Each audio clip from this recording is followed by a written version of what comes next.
Hi friends, स्वागत है आपका आपके अपने चैनल आद्यंत ज्ञान में। इस चैनल पर आपको एजुकेशन के हर एक टॉपिक से रिलेटेड कंटेंट मिलेगा।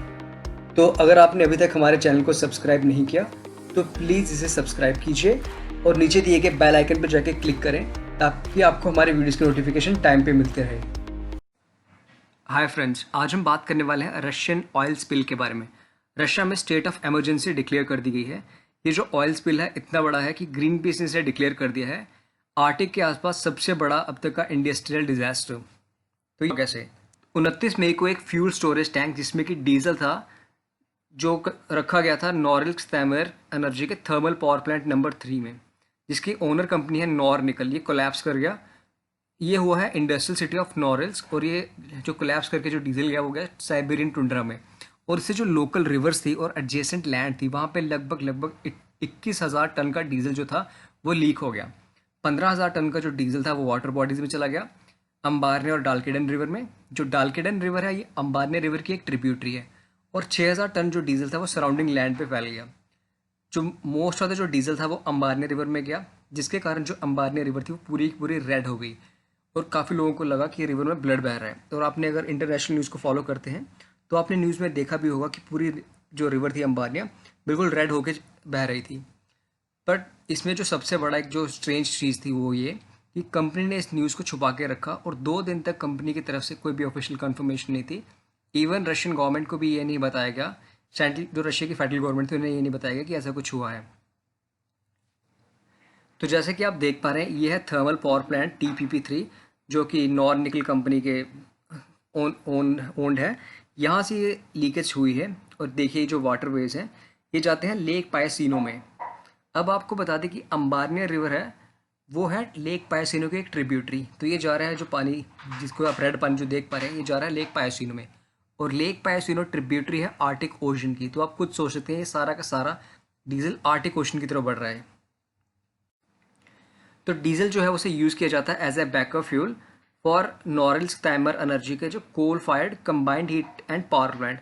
2014 में ही इस कंपनी को, जो कि नॉर निकल की कंपनी है, इसे Russian regulatory agency for natural resources जिसका नाम है रोस्तीहेंजोर, उन्होंने कहा था कि 2015 तक आपको outer surface of the walls and roof of the tank from rust and restore anti corrosion को कोटिंग, यानी कि आपको क्लीन करनी है आउटर सरफेस वॉल्स और रूफ ऑफ द टैंक और रीस्टोर करनी है एंटी क्रोजन कोटिंग ताकि जो भी रस्ट वगैरह है वो रिमूव हो जाए। और अक्टूबर 2016 तक इन्हें करना था एक conduct non destructive inspection of the tank bottoms, पर इनमें से ऐसा कुछ भी नहीं हुआ है।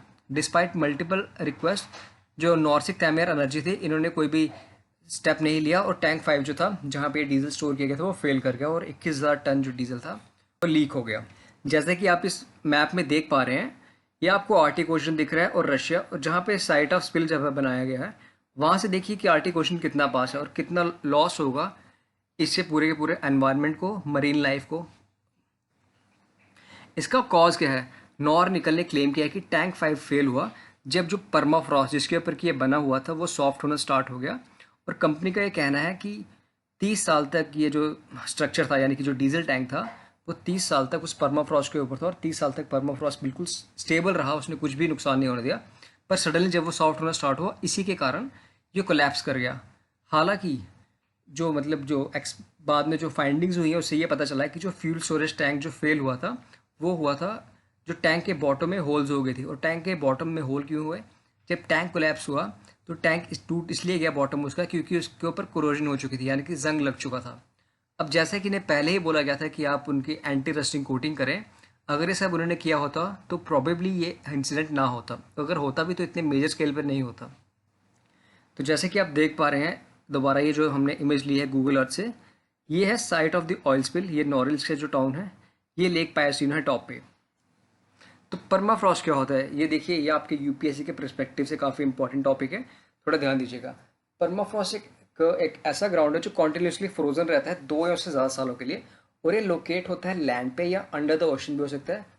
परमाफ्रॉस्ट जरूरी नहीं है कि पहली लेयर होगा ग्राउंड की, it can be an inch to over mile deep into the earth surface.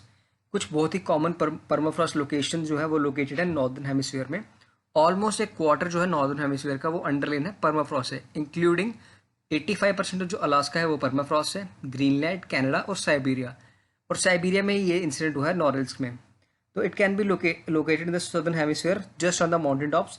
Permafrost frequently जो अकर करता है ग्राउंड हाउस में, बट वे नॉन पोरस बेड रॉक में भी हो सकते हैं। परमाफ्रॉस्ट जो फॉर्म होता है वो ice holding in all different sort of soil, sand और रॉक कॉम्बिनेशन टुगेदर।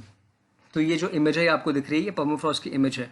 अब परमाफ्रॉस्ट की जो भी है सॉफ्टनिंग कैसे हुई, इसकी सॉफ्टनिंग हुई परमाफ्रॉस्ट की थॉइंग से।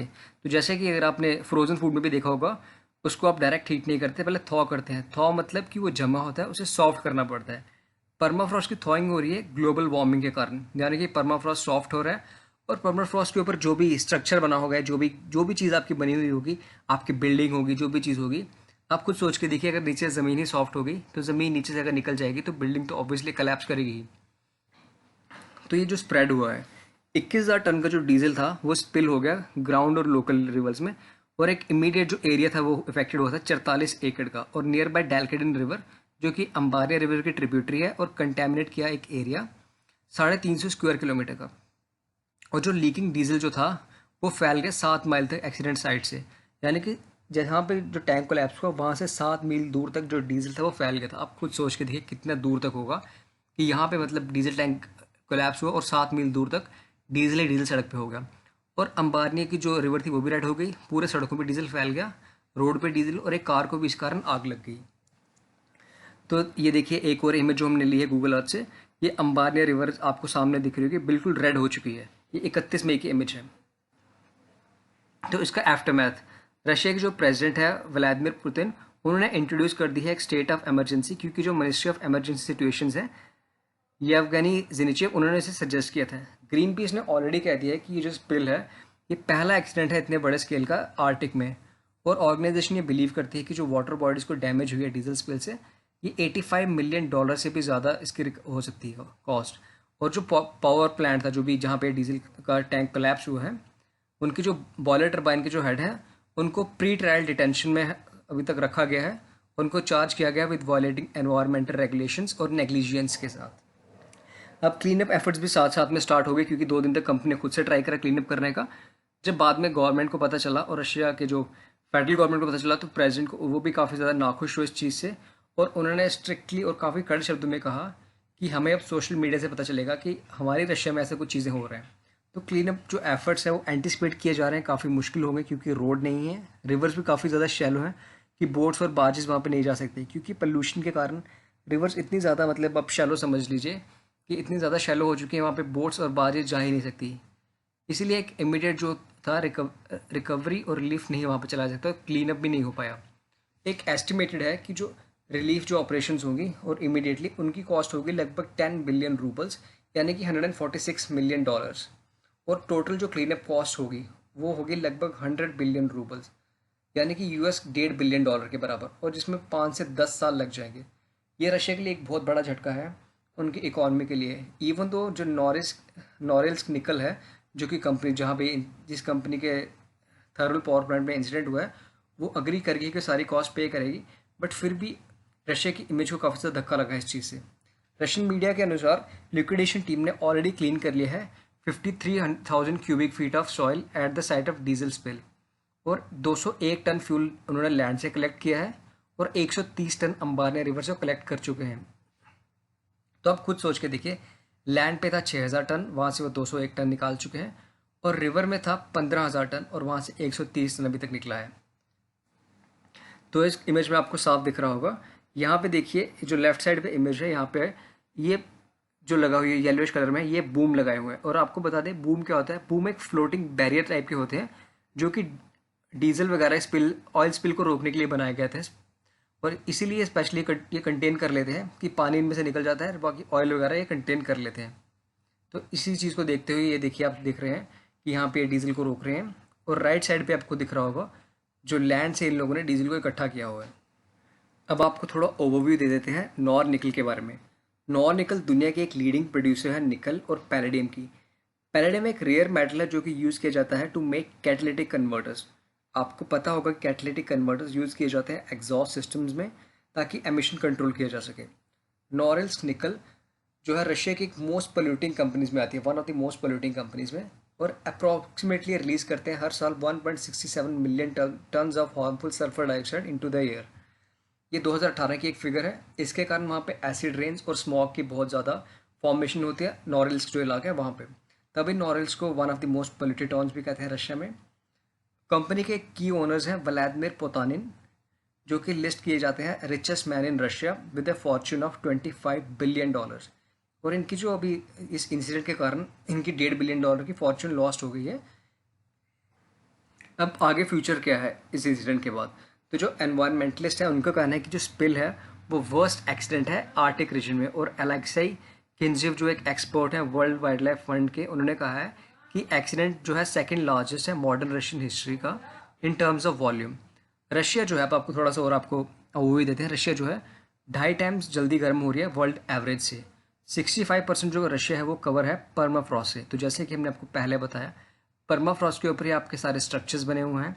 परमाफ्रॉस्ट एक तरह से आपकी बेस है आपकी कंट्री की, और अगर परमाफ्रॉस्ट नीचे सॉफ्ट हो गया तो आपकी पूरी कंट्री कोलैप्स हो जाएगी। तो एनवायरनमेंट मिनिस्ट्री ने वार्न भी किया है कि melting of permafrost threatens pipes, structures और बड़े टॉक्सिक वेक्स, यानी कि जो भी आपकी जो एलपीजी पाइप्स हैं, आपकी जो गैसोलीन पाइप्स हैं, आपकी जो और भी जो भी मतलब आप वाटर पाइप्स भी आप कंसिडर कर सकते हैं, जो भी चीज़ें हैं आपके स्ट्रक्चर्स हैं, उन सब के लिए बहुत बड़ा खतरा है कि अगर परमाफ्रॉस्ट नीचे से कोलैप्स कर जाता है तो एक तरह से रशिया पूरा का पूरा कोलैप्स कर जाएगा, और जो भी टॉक्सिक वेस्ट है वो जो बरीड है वो भी बाहर आ जाएगा और वो वाटरवेज में जा सकता है, जिसके कारण पूरा का पूरा जो एनवायरनमेंट पे बहुत ही बुरा इफेक्ट पड़ेगा।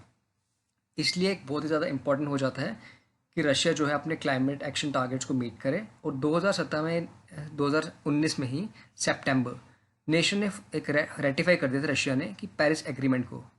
ये आप एक टॉपिक नोट कर लीजिए, आपके लिए बहुत इंपॉर्टेंट है कि सितंबर 2019 में ही रशिया ने रेटिफाई किया था पेरिस एग्रीमेंट को, saying that climate change could endanger key sectors like agriculture as well as safety of people living in areas with permafrost.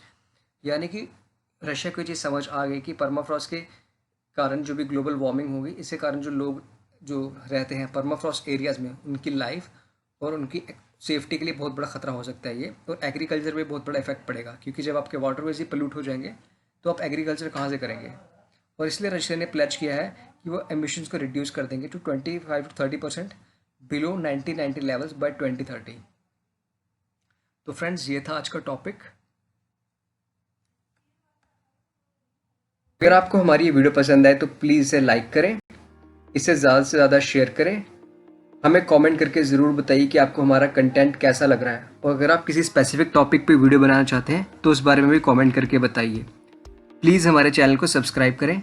धन्यवाद। जय हिंद।